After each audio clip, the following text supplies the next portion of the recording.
Thank you for stopping by. I'm your political activist, Jeffrey Weiss, working to keep you informed of local and world events.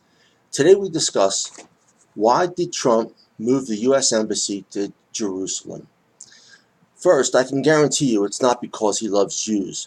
Donald Trump is facing growing accusations of anti-Semitism, if not encouraging it outright.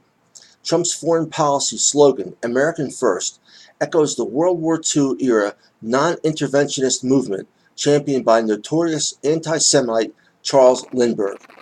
During the height of the primary campaign, Trump delayed disavowing the support of white supremacist David Duke, and the candidate has failed to condemn the recent anti-Semitic vitriol directed by supporters against journalists who have written critically of Trump.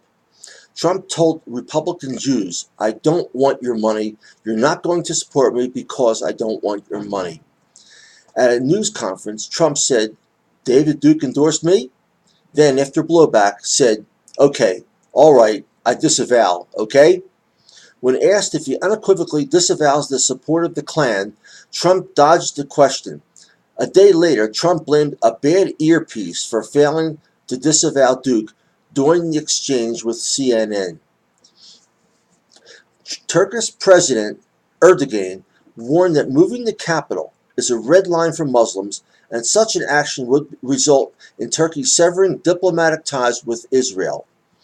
The U.S. moving its embassy has caused significant harm to the U.S. credibility as mediator for peace talks between Israel and Palestine. The move will undermine confidence from Palestinians and Arab countries that the U.S. could remain an impartial negotiator in efforts to create peace in the Middle East.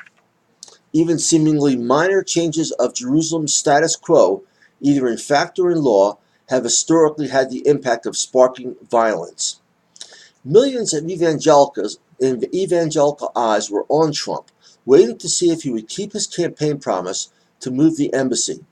60 million evangelicals are watching this promise closely because if President Trump moves and has moved the embassy into Jerusalem, he will historically step into immortality. The U.S. evangelical community is in raptures over Trump's decision to declare Jerusalem the capital of Israel, believing it moves the world closer to Armageddon. The fact the evangelical community's desire to see Jerusalem being irrevocably in Israeli hands is based on religious beliefs rather than practical political concerns means that a fear of the anticipated violent reaction from Palestinians and the Arab world was easily dismissed as irrelevant by Trump and the decision makers around him. Rebuilding the temple would initiate the end times laid out in the book of Revelation. End time is a fundamentalist Christian belief in a prophecy that the living and the resurrected will one day be delivered from the earth by God, their bodies transformed and protected in heaven as he pours out his wrath on the sinners left behind.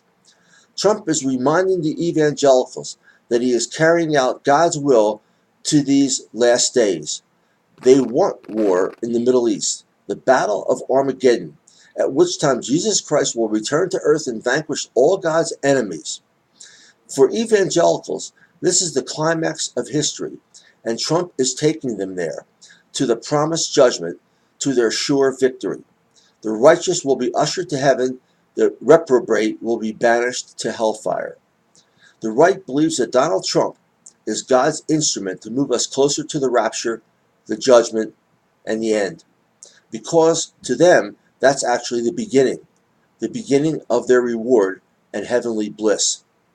As a result, the issue of whether the Jerusalem move is a provocation that could harm the cause of peace is meaningless, since peace in the world doesn't matter. 2. Money. Trump has been very consistent from the time he won the nomination. He has set up his administration as he did his other corporations. Every appointee, every piece of legislation is meant to do one thing and one thing only: enrich Trump. Money will flow to Trump Incorporated through cutouts, banks in countries that are protect identities, and sweetheart property deals. Sheldon Adelson donated $25 million to the Trump campaign. He then donated $5 million more to the inaugural parade. Finally, he has donated an estimated $100 million that will directly go to a Bahamian bank and an account controlled by a subsidiary of his son-in-law, Jared Kushner. If my articles interest you, please use the link to check out my website and books. Thank you very much.